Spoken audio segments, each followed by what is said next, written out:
say, as we said, no, you have so many crops varieties ranging from coconuts, cassava, plantain, mango, cocoa, and then animal aspect is into goat as well.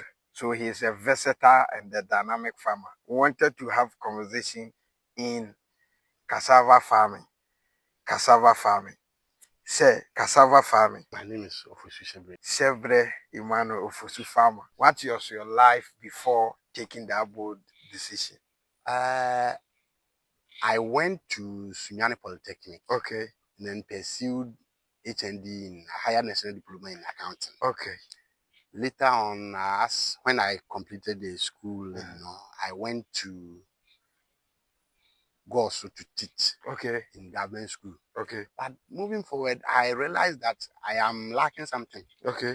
I'm leaving something behind. Okay. Because when I was growing, as I said earlier on, I was going with my grandmom and my mom. Okay. Going to farm and do stuff. So I decided that no, for me, teaching is not attractive to me. Okay. So I'll go into farming. Okay. And then because then there will be a reward. Okay.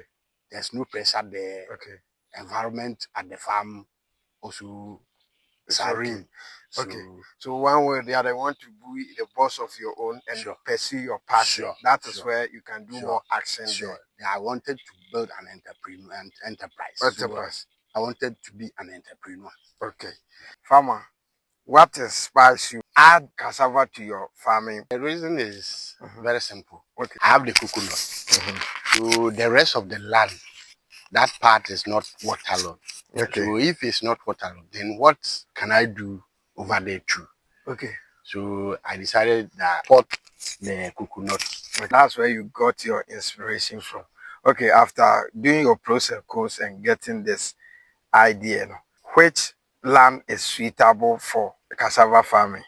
The land suitable is the sandy soil. Sandy soil. Sandy soil. As I said earlier on, the soil profile determines the type of crop that you will plant. The sandy soil, because the clay soil or the waterlogged area, when you plant cassava there, it will rot.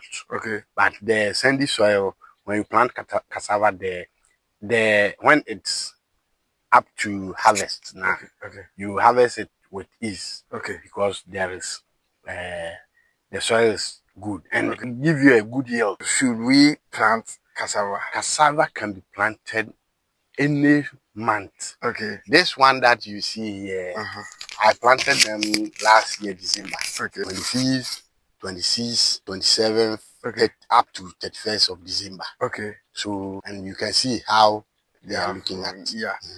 Type of cassava. How many types do you have? Locally, we have the local one, then the local one that the old people they used to cultivate. Okay. And that one would take about 2 years before maturity. Okay. But this one that we are cultivating now, latest by 1 year, 2 months, it will be ready for you to harvest. What is the name? Locally or popularly, we call it Abenwaha. Abenwaha. But some people are also saying that that type of Abenwaha will have some that can be matured within 6 months. How true is it? For 6 months, you will not get it.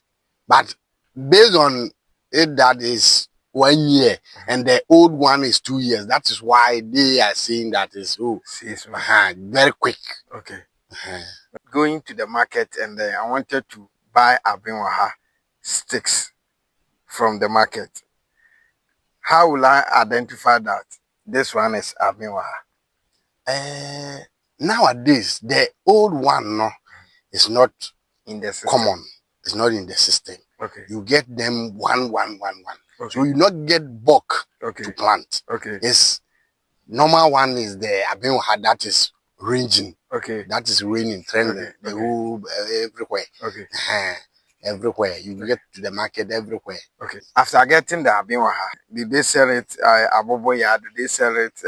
They just tied it and they sell it. How some people tie it and the tying will take that is 40 cedis. 40 cedi. Or 30, depending on the owner. Okay. Someone will also say, I will use the tricycle. Okay. So one, like for instance, this one tricycle I bought 600 Ghana. Okay. So the whole field, how many tricycles? Three tricycles. You bought it three. Three. 600 by three, which is 1,800. 1,800. Okay. So after getting this, and then I have my cassava stick, what is the preparation that I should take the land through so that it will be suitable for? If you get your cassava sticks, then the next thing is land preparation. Okay. Where you weed the land and then you burn the land. After burning, then you start planting. Okay. In some cases, where there are trees, small trees, after cutting the trees, you need to do some practices like gathering the woods and then burning them so that when you are weeding, it will not obstruct or during the planting, you, the farmer, will not get injured. Okay. So you have to gather all those woods, the debris, and then. It's another school of thought. They say that weeding, burning, everything, taking all the debris and then dump them as a certain point and get the bare land.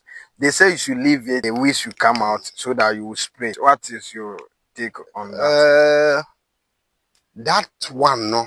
It means that when you plant, it will take a longer period before you weed. Okay. That is why they wait for the weeds to come, then they use the weedicide and then they cultivate the cassava.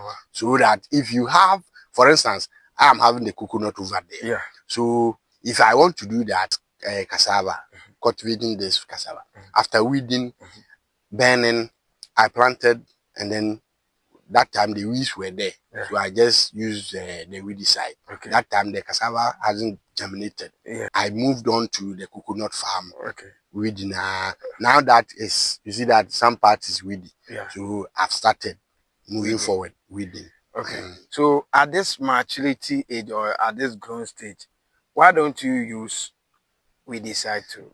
Some people can use weedicide, but for me, I decided that because the weeds are at par with the cassava, if I use weedicide, the cassava leaves or they will die. Okay. So I weed, and after weeding, you see that the under it there is clean environment over there. Yeah. The air is blowing and everything is okay. Yeah. So here it will take time before I weed again. Okay. People are also saying that if you use weedicide to weed, it will have impact on the fruit of cassava.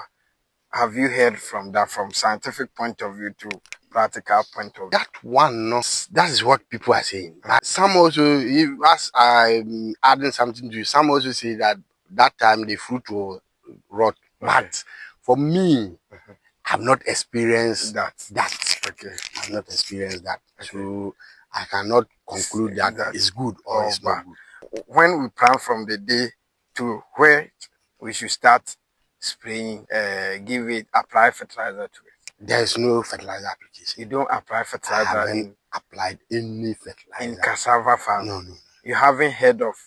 No.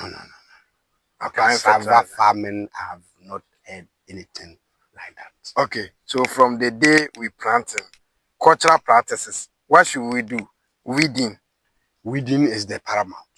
Only weeding. Weeding is the paramount. That is it. That is it. You don't do anything for like cassava. If even that I have not weeded, if I leave it, it will be okay. But maybe the size of the tubers that I'll get will not be as the ones behind us. Okay. So weeding is paramount. If you weed, you get good tubers. Okay. That is where you get good price. Okay. What is the target group, the buyers?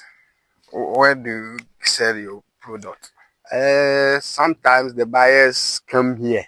Okay. They come here to buy. Okay. They are there. So you just meet them or you call them and then my cassava is ready for harvest. Okay. Then he or she will send one of his guys to come and then verify if what you are saying is true. Okay. If it's true, then they will give you a date, or maybe tomorrow or tomorrow next. Okay. You come and then harvest your cassava. Okay. Then they will come with their libres and those stuff, and then start. Starting the cassava without having a customer, is that a good idea? Unless you don't want to sell. Okay. Unless you don't want to sell. But if you want to sell, if the price is not good or the price is good, you get somebody to buy. Okay. If you are a first timer, you just tell the buyer, I'm a first timer in this business. Yeah. So kindly come and then buy my cassava for me. Okay. But if you are a continuous farmer in cassava farm, you get the buyer. The buyer. What determinant base that you use to determine that this cassava, I want to sell it this price, I want to sell it that price, as farmer from your own bush? Cassava farming, the farmer cannot determine the price of cassava. How? Yes, it's the buyer. The buyers determine the price of cassava. Your reason? I have cultivated this cassava farm over here. I can't use the cassava for anything. There is no factory or nothing that I'll take the cassava to. So it's the buyer who will come and then buy. So when he comes, or he or she comes and he said, cassava, 1 bag of cassava is this amount, I don't have option. The cassava is ready for harvest. So I can't wait for the cassava to be there and rot. So I'll just say, okay, if that you just give it to me. So for cassava farming, is a little bit. How do you bridge this kind of problem? Because this problem have persisted over the years. It has been ages that they cannot be eradicated. What do you think in your own experience from practical point of view to research point of view? Over here, what I am thinking is that if you get some non-governmental organizations, the government himself or herself will come in. Now we have some reprocessing factory or starch processing factory, anything that we can do with cassava, we have it. And then after cassava is ready for harvest, we take it to that place. I think it will be okay. That one, there will be some the value chain will continue, and you are to cast your mind back or start again as Farmer Emmanuel, now going back to agriculture. What mistake will you want to avoid if you have opportunity to start again, the younger self? The mistakes that don't want to repeat is like having cassava farm about 8 acres or so. I will not do that. Yeah. And then having a land without anything on it. That one too, I will not do. Why you want to do large investment with having cassava 8 acres? You don't want to do that again. Is there any? Sometimes when it's ready for harvest, the customers, the buyers, and those stuff you not get. So if I have land, I'll just cultivate about 2 acres or 1 acre and then be using that. The rest of the land will be used for another project. You didn't meet price, but some also, on other hands, the person just came in and he or she have meet a good price. This advice won't convince that person. What do you have to say about that? I am not saying that the people should not get into cassava cultivation or cassava production. What I am saying is I will not use all my land for cassava farm. So if somebody is coming in, yes, come. It's good to be a farmer. Cassava farming is good. But don't, as the saying goes, don't put all your eggs in one basket. That is the reason. So you shouldn't devote all your land for just cassava farm. When we go to your farm down there, you are practicing this maize cropping. But when we came here, we didn't see anything sort of that. Is there any reason? Yeah, as I was saying, over there, the soil is very loamy. Waterlogged, and then so plantain, and then coconut is good over there. But when you come here, you see that here there are some gravels. Yeah. And so if you are planting plantain here, it will take about 3 years before you get the fruit. Okay. Over there is 1 year. Okay. So looking at those comparisons, I'll rather plant plantain there. 1 year I'll get the fruit, and then here I'll use it for cassava. Okay. Down there, if I plant cassava, because of the water, the rain, and then do stuff, it will get rotten. And Okay. there is no need for me to plant cassava over there. Who are the major buyers of cassava? They are individuals. Okay. They are individual. They are not Corporate organization. corporate organization or an institution. Okay. They are individuals.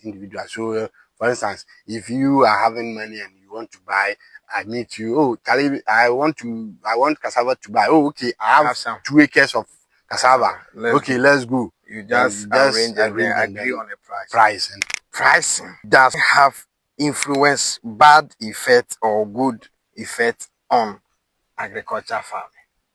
yes, pricing is having much influence. Pricing is having much influence. In what is in a sense? For instance, one bag of cassava, very long and huge. Yeah. About 6 people to carry that. Okay. Is costing 100 cedis. Okay. As at now. As at now. So if somebody who is coming to farming looks at this, it will discourage the person. Okay. There could be sometimes also that same bag will cost about 700 Ghana. Yeah. So somebody will say, oh, in that case, I'll get into cassava farm. Yes. And so pricing is having influence on farming and agriculture as a whole. Okay. Yes. Per your research and experience combined together, consumer point, middleman point, you the producer, the farmer, your point, who regulate the price? It's the middleman. The middleman. The middleman. But when we go to them, they said you the farmers regulate. It's the middleman, because the farmer is there. It's the middleman who will come with the price. Yeah. Oh, now cassava is plenty at the market, so this is the price that we are buying it. Okay. But the consumer will go to the market. You want to buy 10 cedis of cassava, and they will say that, oh, there is nothing like that. Yeah. We don't sell 10 cedis, we sell 20 cedis. Yes. So he or she is determining the price to sell to the consumer, and then determining the price to buy from the producer. Okay, so all the problems that farmers are facing here in Ghana and Africa at large, we can channel a portion, a bigger quota to the middlemen. Sure, about 70%. They are the cause. Most farmers are poor. What is your It's because of the pricing issue that we are talking about. It's because of the pricing. Because now, as I'm saying, one full bag of cassava is 100 Ghana. So how much will a farmer sell to get 2,000 Ghana? Okay. So, but if the price of cassava is, let's say, 500 Ghana, if you sell 10 bags of cassava, just how much? 5,000. Okay. You see, 5,000, if you take your labor out of, let's say it's 2,000, your labor and do stuff, 2,000. If you take it and then you get the 3,000 as your profit, you are okay. Okay. But here is the case that cassava, one bag, 100 Ghana. Okay. So you get 10 bags and you are getting 1,000 Ghana. Okay. And the 1,000 Ghana too is here that you are coming to, the labor is almost about 600 Ghana. Okay. So at a go. At a go. So you see that you continue to be poor. Okay. You as producer, can't you look beyond the middleman or middlewoman? Can't you look beyond that? You don't know the consumer. Okay.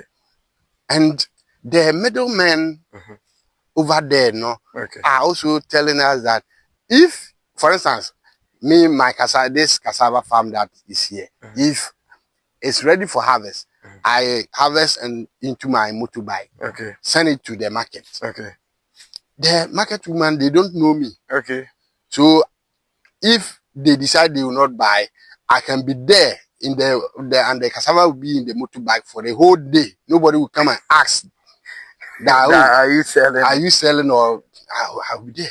Okay. I'll be stranded. Okay. So for those stranding and those complications and others, I'll just give to the middleman, and then I go my way.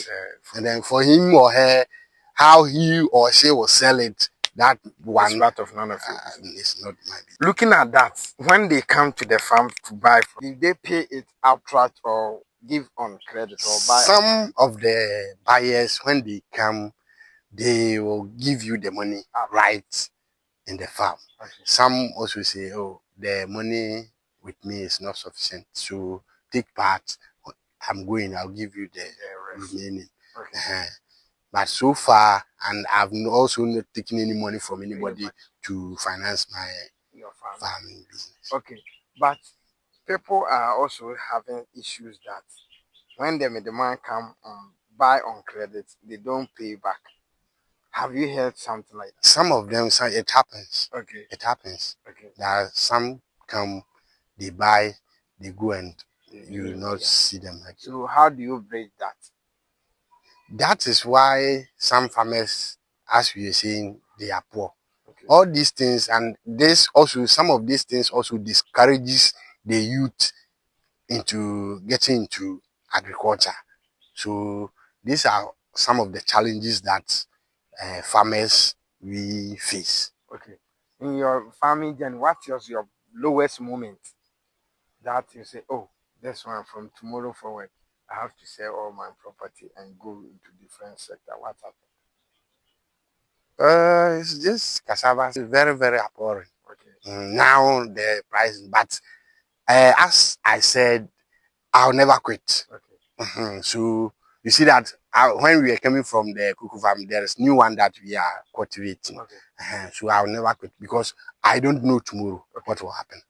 Your younger generations, if a chance they got what this interview in a business landscape, let's say in agriculture, doing cassava and everything, and they lost all their capitals, how should they bridge it and come back to farming again? As you, the expert in it now. In cassava farming, the most important thing is getting the cassava sticks.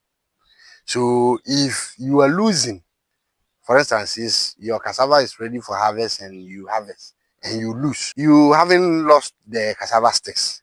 So you need to replant. Okay. So if you lose, you replant. And interesting thing is that cassava doesn't require any fertilizer, as we said earlier on. So you just plant. It's only the weeding. And as I was saying, if you plant and you use the weedicide for the first time, it will take a longer period before you weed again. Okay. So harvesting. Do you sell the sticks or you should? How do you protect the stick for another project? Maybe after harvesting, I just gather them and then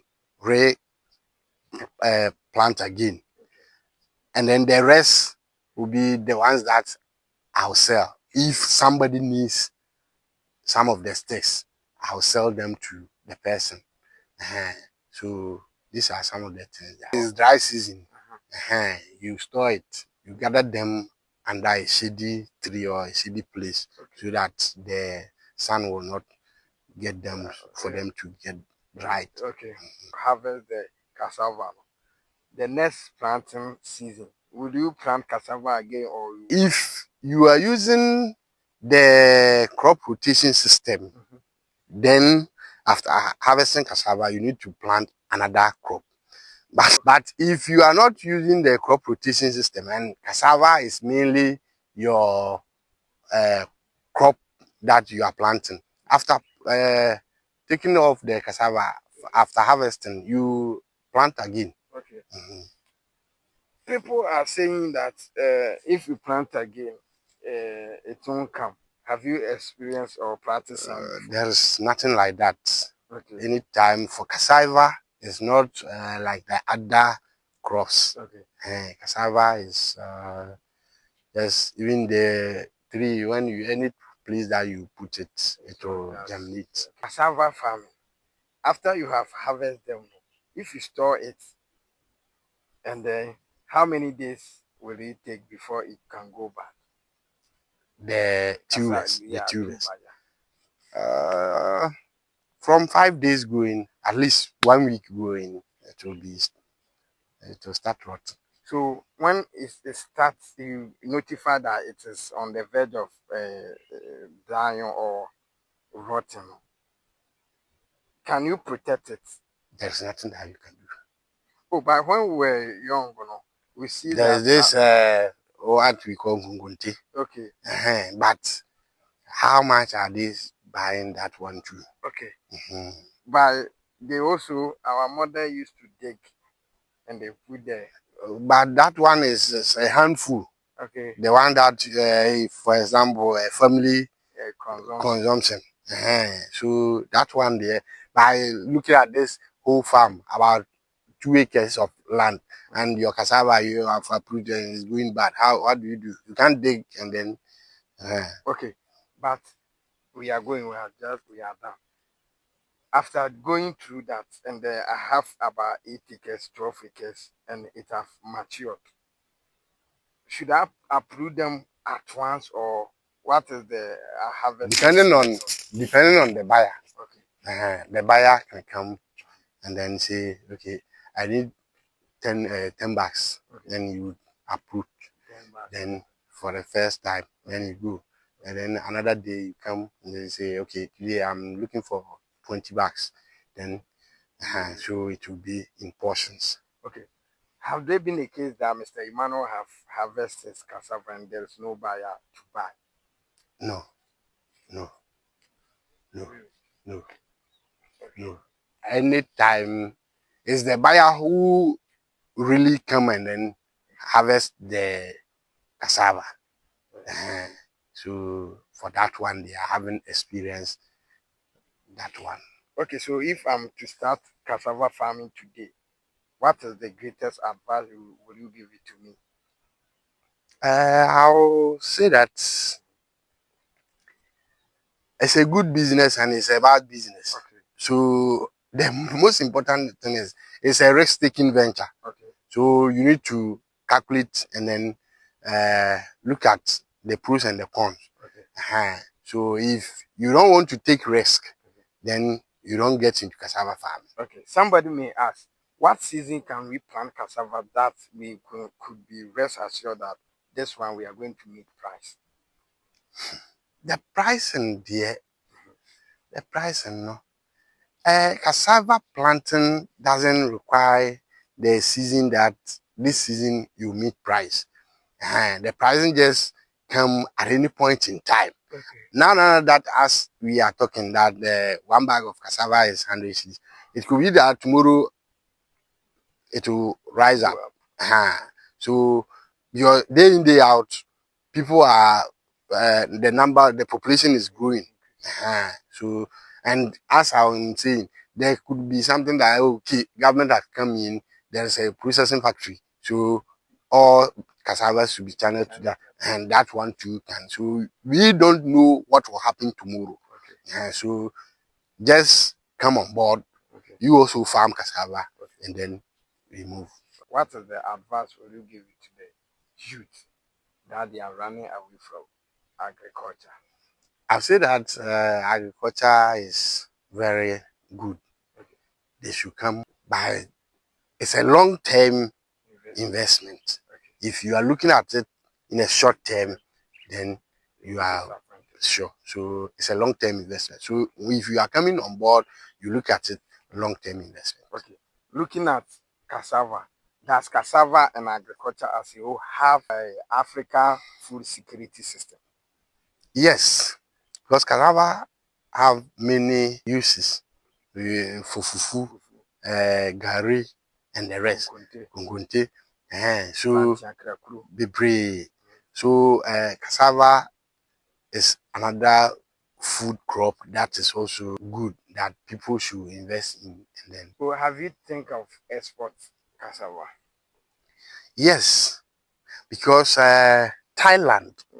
Thailand, I think 2006, 2005, thereabout. Yeah. Thailand exported cassava only $1 for the nation. The nation, what the nation got is not individuals. Okay. So you can see that if Ghanaians we are using or we are utilizing cassava properly, we will get something. Like cocoa, what we are getting from cocoa. If we are investing in cassava and we are exporting cassava, because cassava is used for starch. Okay. And there are many deodorants, many products that we use starch for. Okay. So if you are exporting cassava in a large quantity, like the cocoa, you get something. Okay. Ghana will gain, and then individuals, that is where the government will regulate cassava prices, and then farmers will gain from cassava farming. What is the disease that attack cassava? Cassava disease is not common. Okay. It's not common. Okay. But there are some grasshoppers. Sometimes they come, but it's not common. Mulching have influence in cassava farm. Mulching. As we are weeding, as a farmer, you weeding, no, the weeds, no, will be in the soil, and okay. the soil is with the soil, so okay. It gives the land nutrients. If somebody is in diaspora in Ghana, they wanted to partner with you. We have seen that you are doing amazing work. What do you say about they want to partner with you so that you do farming together? Oh, my doors are open. Which number can they contact? Oh, okay. 020 020 66 66 44 44 650. 650. So, Mr. That's my WhatsApp number. WhatsApp number. Yeah, sure. So it serves as call. Call, WhatsApp, everything. Okay. So if you need any idea, knowledge from Mr. Ima, contact him for any business deals. Thank you for watching our channel, Farming Across Africa. Indeed, to whom much is given, much is expected. Mr. Ima, the famous and the people's farmer, Ima has given us all his all, that he is indeed expert in the agriculture field, ranging from practical point of view and then research point of view in conjunction with educational background point of view as well.